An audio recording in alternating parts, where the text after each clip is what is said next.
इसका क्या है टर्म और कंडीशन जो यहाँ पे इंडिकेट क्या है, it is denoted by integration, symbol है इंटीग्रेशन का, और फिर लिखा है कि डिफाइंड एज इंटीग्रेशन को इस तरह से इंटीग्रेशन fx into dx, इसको पढ़ने का तरीका मैंने लिख दिया है integration of fx with respect to x, यही है पढ़ने का तरीका। लिखा गया है integration sin x into dx, integration क्या लिखा हुआ है sin x into dx। इसको हम और भी एग्जांपल बता सकते हैं, क्या बता सकते हैं अगर ऐसे लिखें इंटीग्रेशन e के पावर x dx, क्या पढ़ेंगे इंटीग्रेशन e के power x with respect to x, और भी देख सकते हैं क्या कि इसमें integration of log x with respect to x, integration of log x with respect to x, ऐसे ही पढ़ना होता है इंटीग्रेशन को। तो ये बाबू इस तरह से इंटीग्रेशन का सिंबल है और इस तरह से एग्जांपल हम कर सकते हैं। तो सभी बालक यहां तक क्लियर हो चुके हैं, यस या नो सभी बालक? मतलब हम बताना ये चाह रहे हैं कि जो डिफरेंशिएशन है तो डिफरेंशिएशन से कैसे इंटीग्रेशन में कन्वर्ट करेंगे, अब ये हम बताएंगे कि कैसे डिफरेंशिएट को इंटीग्रेशन में कन्वर्ट करना है, जो सभी विद्यार्थियों को पता होगा। तो ये मैंने जो डिफरेंशिएशन लिखा है, इस डिफरेंशिएशन का क्या होगा डिफरेंशिएट, जरा सभी विद्यार्थी आपको बताएंगे कि कितना होगा इसका डिफरेंशिएट, जो सभी पढ़ चुके हैं। एक मिनट सभी बालक देखेंगे, हाँ सभी का सही है। गणेश कुमार देखिएगा, यहाँ पे जो डिफरेंशिएशन मैंने बताया है, तो पहले एक चीज मैंने बताया हुआ कि जो कांस्टेंट टर्म है तो कांस्टेंट टर्म डिफरेंशिएशन से बाहर कर देते, ये पता है। जब डिफरेंशिएट करेंगे तो कांस्टेंट टर्म क्या हो जाएगा, बाहर हो जाएगा। तो बाहर कर देते हैं 1/n + 1 और बचा क्या x के पावर n + 1। जो सभी बालक को ये बेहतरीन प्रोसेस पर चल रहा होगा, जो मैंने बेहतरीन प्रोसेस लिखा है सब पर चल रहा होगा। अब सवाल यहाँ पे थोड़ा सा एक चीज आता है, क्या यार देखिएगा कि x के पावर n का डिफरेंशिएशन होता है n इंटू, पहले मैंने कांस्टेंट टर्म को बाहर किया तो बच गया वेरिएबल टर्म। अब x के पावर n का फार्मूला तो क्या हुआ n इंटू x के पावर n - 1, सभी बालक को दिखाई देना चाहिए x के पावर n का n इंटू x के पावर n - 1, जो सभी दिख रहे हैं ना। अब यहाँ पे देखिएगा थोड़ा सा ध्यान से कि यहाँ पे ये कट जाएगा ना, और ये भी कट जाएगा, तो बचा हुआ पार्ट क्या बचेगा x के पावर n, x के पावर n, 1 और 1 कट गया तो क्या बचेगा x के पावर n। यानी इसका जो डिफरेंशिएशन आया, जो सामने दिख रहा है सभी बालक को, यानी इसका डिफरेंशिएट आया है, देखिएगा जो सभी विद्यार्थी बनाए होंगे x के पावर n + 1 अपॉन n + 1 का डिफरेंशिएशन क्या निकाला है x के पावर n। जो सभी बालक डिफरेंशिएशन को कन्वर्ट कर रहे हैं इंटीग्रेशन में, तो देखिएगा कन्वर्ट करने का तरीका अपना रहे हैं। पहले तो एक काम कर सकते हैं कि जो dx डिवाइड में इधर मल्टीप्लाई में ले आते हैं, dx डिवाइड में क्या कर लेते हैं मल्टीप्लाई में ले आते हैं। सिर्फ dx को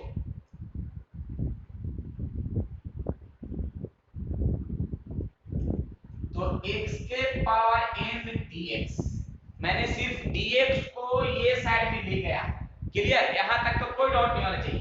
अब इसके बाद जब देखिए यहां भी बना है, देखना है थोड़ा ध्यान से क्या इसका टर्म और कंडीशन बताते हैं। तो मैंने सिर्फ dx डिफरेंशिएशन को कन्वर्ट कर रहे हैं इंटीग्रेशन में, बाबू a को समझाएंगे, बाकी सब अपने से बना लेना है। अब हम क्या करते हैं कि दोनों तरफ इंटीग्रेशन लगाते हैं, दोनों तरफ इंटीग्रेशन, और जैसे ही दोनों तरफ इंटीग्रेशन लगाएंगे तो उसका रिस्पेक्ट लेंगे dx, ये रिस्पेक्ट ले लेंगे x। कैसे हम डिफरेंशिएशन में डिफरेंशिएट जब करते थे तो किसी न किसी के रिस्पेक्ट में डिफरेंशिएट करते थे, जहां भी इंटीग्रेशन भी जो करना होगा ना किसी न किसी के रिस्पेक्ट में करना होगा, जहां रिस्पेक्ट क्या रहेगा x रहेगा। तो इंटीग्रेशन दोनों तरफ कर रहे हैं, देखिएगा इंटीग्रेशन किया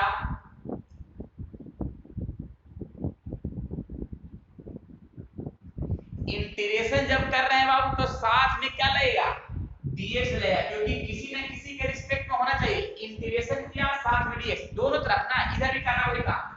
इंटीग्रेशन किया तो लगेगा किसके रिस्पेक्ट में dx के रिस्पेक्ट में। जो यहां तक सभी बालक क्लियर हो चुके हैं। मैंने जो बताया इंटीग्रेशन जो किया किसी न किसी के रिस्पेक्ट में, तो इंटीग्रेशन इधर किया और दोनों का रिस्पेक्ट क्या ले लिया x ले लिया। यहां तक कंफर्म है, कोई डाउट नहीं ना। अब इसके बाद आगे देखें, अब एक रूल क्या है जरा सुनेंगे। अब इसका रूल क्या है थोड़ा ध्यान से सुनेंगे। क्या देखिएगा, क्या इसका रूल है जरा सुनना है और समझना है कि इंटीग्रेशन से डी, रूल बता रहे हैं इंटीग्रेशन से डी जो है एलिमिनेट हो जाएगा। जो रूल बता रहे हैं इंटीग्रेशन से डी एलिमिनेट हो जाता है, दोनों इंटीग्रेशन से डी एलिमिनेट हो जाता है, तो बचेगा पार्ट इतना से। देखिएगा बचा हुआ पार्ट x के power n plus 1 upon n plus 1, देखिएगा x के power n plus 1 upon n plus 1 i into dx। Clear, integration से क्या एलिमिनेट हुआ, d एलिमिनेट हुआ, बाकी पूरा बच गया है, ये भी पूरा बच जाएगा। इंटीग्रेशन x के पावर n और ये रह गया बगल में dx। यहां तक सभी बालक कंफर्म हो चुके हैं कि कोई डॉट भी है, कोई डॉट है तो बोल सकते हैं। अब यहाँ पे एक काम और करते हैं, जरा देखिएगा क्या कर रहे हैं कि जो बगल में dx देख रहे हैं ना, ये भी dx, दोनों एलिमिनेट कर देते हैं, दोनों को हटा देते हैं। जब हटा रहे हैं तो दोनों को हटा देंगे। हाँ, d हट गया वाला, इंटीग्रेशन से d हटा है, इंटीग्रेशन के बगल में d है वही सिर्फ हटेगा और कोई नहीं हटेगा। ठीक है, इंटीग्रेशन का रूल बताता है। अब यहाँ पे देखिए dx और dx कैंसिल होगा, तो कैंसिल करने देना, डायरेक्ट एलिमिनेट कर देना है। dx हट जाएगा तो बचेगा पार्ट क्या, x के power n plus 1 upon n plus 1 equals to बचेगा इंटीग्रेशन x के पावर n इनटू dx। एक और dx तो कैंसिल हो गया और एक और dx बच जाएगा ना, तो x के पावर n इनटू dx लिखा गया। यानी कहने का मतलब है कि मैंने डिफरेंशिएशन से कन्वर्ट कर दिया इंटीग्रेशन में। जो एक सामने फॉर्मूला दिखेगा इंटीग्रेशन x के power n into dx equals to x के power n plus 1 upon n plus 1। जो सभी बालक को कन्वर्ट मैंने किया है फॉर्मूला, सभी बालक ये लिख लिए। जो डिफरेंशिएशन को मैंने इंटीग्रेशन को कन्वर्ट किया है इंटीग्रेशन में, कि कैसे डिफरेंशिएशन को कन्वर्ट करते हैं इंटीग्रेशन में, इसके बारे में। लेकिन विद्यार्थी को डिफरेंशिएशन पूरा क्लियर होना चाहिए, कोई डॉट नहीं होना चाहिए। तो देखिएगा यहाँ भी x का dc x के रिस्पेक्ट में 1 हो गया और कन्वर्ट करने का रूल अपना रहे हैं। फर्स्ट ऑफ ऑल जो डिवाइड में है यानी डिनोमिनेटर में dx है उसको उधर मल्टीप्लाई भी करते हैं।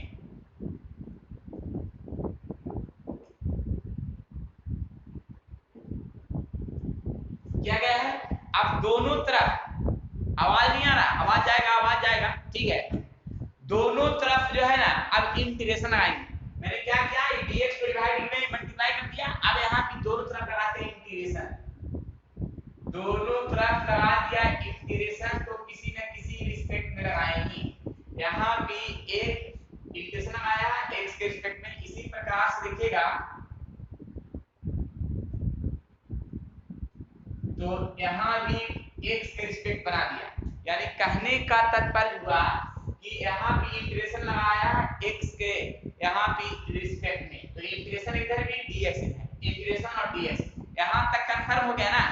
अब जरा सुनिएगा इसका क्या है कंडीशन। इसका कंडीशन है कि इंटीग्रेशन से d को एलिमिनेट करते हैं, इंटीग्रेशन को d से क्या करते हैं, एलिमिनेट करते हैं। इंटीग्रेशन और d हट जाएगा तो बचेगा x इनटू dx और ये वाला बच जाएगा dx इनटू dx और dx को हटा देंगे तो बचेगा x और बचेगा यहाँ पे dx। यानी कहने का तात्पर्य हुआ कि dx का इंटीग्रेशन x है। dx का इंटीग्रेशन कितना है, x है, जो सभी विद्यार्थी क्लियर कर चुके हैं। तो सभी कभी भी पूछा जाएगा, हम भी देख लेते हैं कन्वर्ट कैसे हुआ। देखिएगा पहले तो ये dx डिवाइड से इधर मल्टीप्लाई कर देते हैं,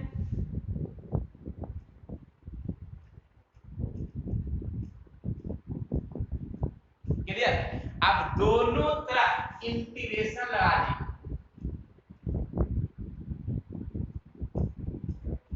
तो साथ में रिस्पेक्ट लगेगा, क्लियर। और इंटीग्रेशन से d हट जाएगा, इंटीग्रेशन से d हट जाएगा, बचेगा e के पावर x dx और यहाँ e के पावर x dx और dx एलिमिनेट हो जाएगा, तो e के पावर x e के पावर x, ठीक है ना। तो e के पावर x हो गया, वेरी गुड। तो यहाँ पे e के पावर x का इंटीग्रेशन जो है e के पावर x होगा, जो सभी बालक परफेक्ट हो गए होंगे। सभी बालक परफेक्ट हो गए, ये कोई डाउट है? इसका क्या होगा टर्म, जो देखिएगा यहाँ पे क्या कर रहे हैं, ये dx को इधर से साइड लेकर जाएंगे,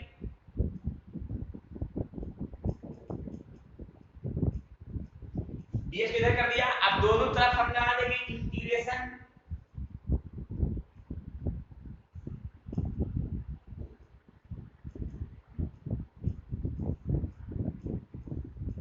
क्लियर।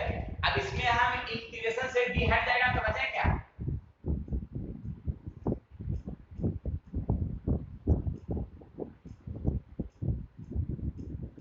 अब यहाँ dx dx कैंसिल होकर क्या बचेगा, तो यहाँ पे 1/x का इंटीग्रेशन, 1/x का इंटीग्रेशन log x हो जाएगा। 1/x का इंटीग्रेशन क्या हो जाएगा, log x। जो यहाँ पे हम देखिएगा, सही वाला गिला लीजिएगा, यहाँ पे देखिए first of all dx divide से इधर मल्टीप्लाई कर रहे हैं,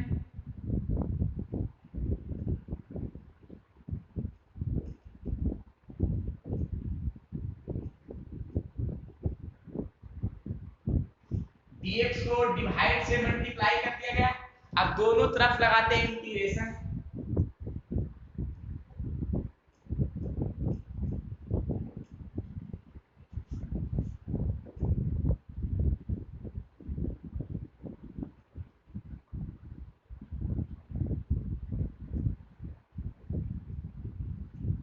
क्लियर है। अब एक काम कर सकते हैं, देखिएगा थोड़ा ध्यान से, ध्यान से क्या देखना है कि इंटीग्रेशन से d इलिमिनेट हो जाएगा तो बचे क्या, a टू पावर a और dx। अब यहाँ पे देखिएगा a to power x log a base e dx और ये हो गया dx। अब यहाँ पे एक चीज और देखिएगा, यहाँ पे क्या है, dx से dx क्या हो जाएगा, कैंसिल हो जाएगा, तो बचे क्या, a to the power x और a to the power x और a to the power x log a base e dx। अब यहाँ तक क्लियर हो गया, लेकिन एक चीज और हम बताना चाह रहे हैं कि जो कांस्टेंट टर्म है, कांस्टेंट टर्म क्या हो जाएगा, ये बाहर हो जाएगा, कांस्टेंट टर्म क्या हो जाएगा, बाहर हो जाएगा इसमें से। a to the power x, यहाँ पे constant term log a base e constant है, वो बाहर हो जाएगा इंटीग्रेशन से। डिफरेंशिएशन जैसे बाहर होता था वैसे ही इंटीग्रेशन में भी बाहर हो जाएगा, बाहर हो गया। अब एक काम कर सकते हैं, डिफरेंशिएशन से तो बाहर हो, इंटीग्रेशन से तो बाहर हो गया।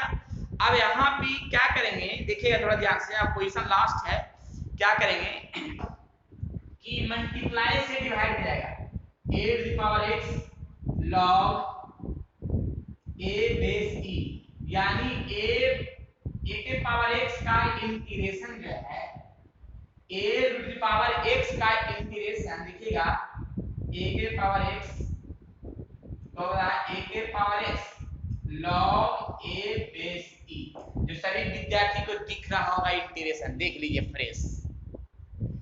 ये जो मैंने इंटीग्रेशन बताया है, जो सभी बालक को कंप्लीट दिख रहा है ये प्रूफ करने के लिए, तो एग्जैक्टली ये प्रूफ सही नहीं है, इसका और भी एक तरीका है जो मेनली प्रूफ है। ये तो शॉर्टली प्रूफ है, जो मेन प्रूफ इसको नहीं बोल सकते। मेरा मेनली प्रूफ जो है हम बाद में बताएंगे, ठीक है, जो क्या कैसे इसको प्रूफ करेंगे। तो ये जो इसको सही रूप में हम नहीं बोल सकते किसका ये सही प्रूफ ये है, ठीक है, ये एग्जैक्टली ये सही प्रूफ नहीं है, ठीक है। तो हम बताएंगे कि सही प्रूफ क्या है। जो sin x का डिफरेंशिएशन जो है और dx मल्टीप्लाई से डिवाइड में आ गया, दोनों तरफ लगाएंगे इंटीग्रेशन,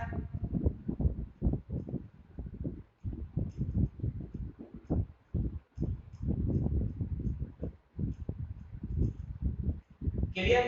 और यहाँ पे एक काम इंटीग्रेशन से भी खत्म हो जाएगा, बचेगा क्या,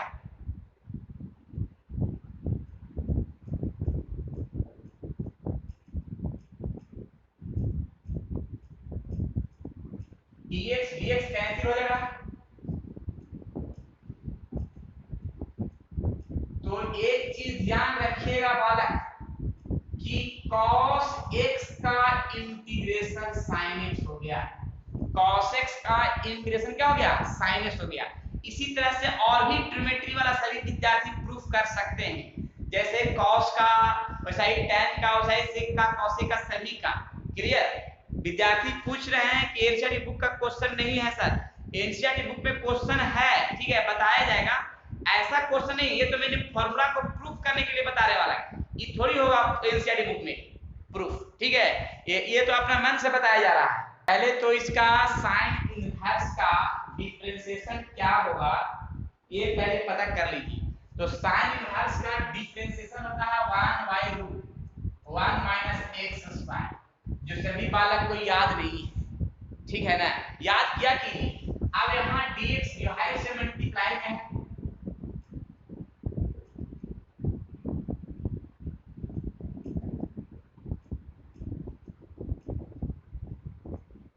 अब दोनों तरफ जो है लगाते हैं इंटीग्रेशन,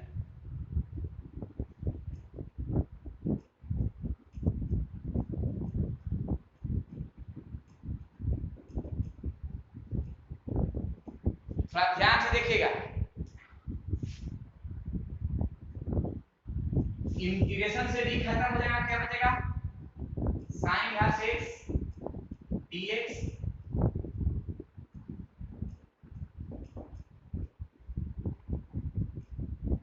dx क्या हुआ, कैंसिल,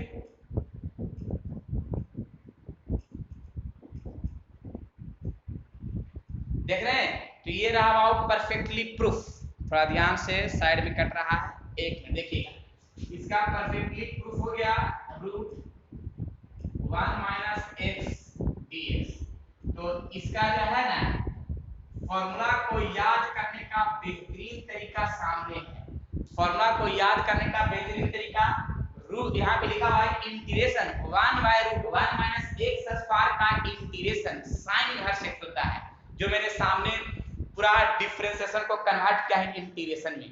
डिफरेंशिएशन पढ़े होंगे ना, तो डिफरेंशिएशन जितना पढ़े हैं तो सभी डिफरेंशिएशन को फॉर्मूला को कन्वर्ट कर देना है इंटीग्रेशन में। तो उसमें हम फॉर्मूला में बताए होंगे डिफरेंशिएशन में लगभग 27 फॉर्मूला बताए थे, तो 27 फॉर्मूला में मैं 7 को प्रूफ कर दिया है, कन्वर्ट कर दिया है, तो बचा 20 को। 20 को में जो u v वाला जो रहेगा उसको नहीं कन्वर्ट करना, उसको छोड़ देना है।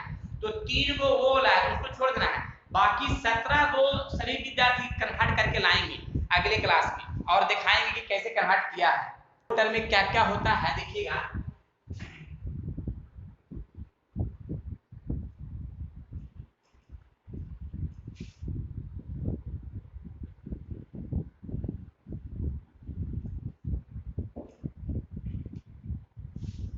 देखिए यहाँ बताने क्या जा रहा है, इंटीग्रेशन का 2 पार्ट है, यहाँ इनडिफिनिट इंटीग्रेशन और हो गया डिफिनिट इंटीग्रेशन। इनडिफिनिट इंटीग्रेशन जिसका डिफिनिट आंसर नहीं होता है, इनडिफिनिट इंटीग्रेशन जिसका डिफिनिट आंसर नहीं होता है, और डिफिनिट इंटीग्रेशन जिसका डिफिनिट आंसर होता है, ठीक है।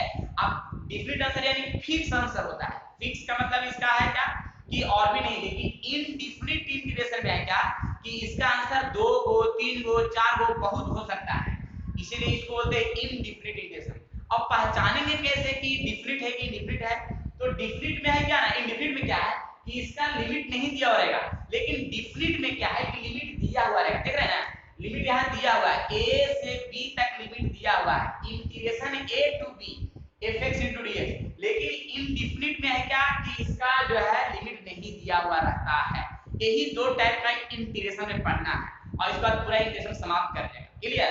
तो जरा एक चीज और इसका हम एग्जांपल से क्लियर कर दे रहे हैं कि e के पावर x का इंटीग्रेशन तो e के पावर x ही होता है, e के पावर x का इंटीग्रेशन क्या होता है, e के पावर x होता है, लेकिन इसमें एक चीज होता है क्या कि इसका तो इनडिफिनिट इंटीग्रेशन है, जिसको तो आंसर और भी हो सकता है, तो और भी आंसर के लिए हम क्या लिखेंगे प्लस c, यानी कांस्टेंट टर्म को ऐड कर देंगे, क्या करेंगे कांस्टेंट टर्म, यानी कांस्टेंट टर्म का मतलब है क्या कि यहाँ पे और भी इसका आंसर होगा, जो मेरा इनडिफिनिट इंटीग्रेशन है इसका आंसर क्या होगा और भी होगा, तो और भी आंसर के लिए हम प्लस क्या लिख देंगे c लिख देंगे, c का मतलब होता है कांस्टेंट टर्म होता है, ठीक है। या के भी लिख सकते हैं, के भी लिखेंगे तो कोई दिक्कत नहीं है, वो भी कांस्टेंट टर्म है, यानी जो भी लिखेंगे वहां लिख देंगे वेयर के इज कांस्टेंट या वेयर सी इज कांस्टेंट, इस तरह से हम यहाँ इंडिकेट कर सकते हैं। लेकिन इसका जो है ना, इसमें सी नहीं लगेगा, जब इसका इंटीग्रेशन होगा तो इसमें सी नहीं लगेगा। लेकिन इसका कैसे होगा इंटीग्रेशन ये अभी हम नहीं बताएंगे, जब डिफरेंट इंटीग्रेशन पढ़ाएंगे तब बताएंगे कि इसका इंटीग्रेशन कैसे होगा, क्लियर। लेकिन अभी सिर्फ पहचानने का तरीका है कि ये इनडिफिनिट और ये क्या है, डिफिनिट है। तो इस तरह से हम इंटीग्रेशन का जो कंडीशन पता कर सकते हैं। आज जो भी बताया मैंने, इंटीग्रेशन स्टार्ट किए हैं और इंटीग्रेशन में कैसे डिफरेंशिएशन को कन्वर्ट करते हैं इंटीग्रेशन में, या डिफरेंशिएशन का क्या है इनवर्स इंटीग्रेशन, वो आज मैंने बताया है। तो इसी तरह से अगर डिटेल क्लास करना चाहते हैं, लाइव क्लासेस करना चाहते हैं, पूरा क्वेश्चन को पूछते हुए क्लास करना चाहते हैं, तो विद्यार्थी जरूर मेरा क्लास करें ऑनलाइन, और उस ऑनलाइन क्लास करके और उसका पूरा फायदा उठाएं और पूरा डिटेल से जानकारी प्राप्त करें, ताकि जो है ना कोई भी कंपटीशन निकालने में इजी पड़े। कोई उसमें जो है ऑनलाइन क्लास में मैं ट्रिक भी बताऊंगा कि कौन सा क्वेश्चन शॉर्ट रूप में बनाया जाएगा, ताकि जो है मेरा टाइम बचे और क्वेश्चन पूरा से पूरा सोल्व हो सके। तो पुनः जो है नए क्लास में फिर जो है पूरा नए टॉपिक के साथ आएंगे और पूरा बेहतरीन कॉन्सेप्ट के साथ फिर पुनः दिया जाएगा। तो जब तक के आप मेहनत करते जाइए और फिर जो है नए क्लास में पूरा आइए नए क्लास करने के लिए।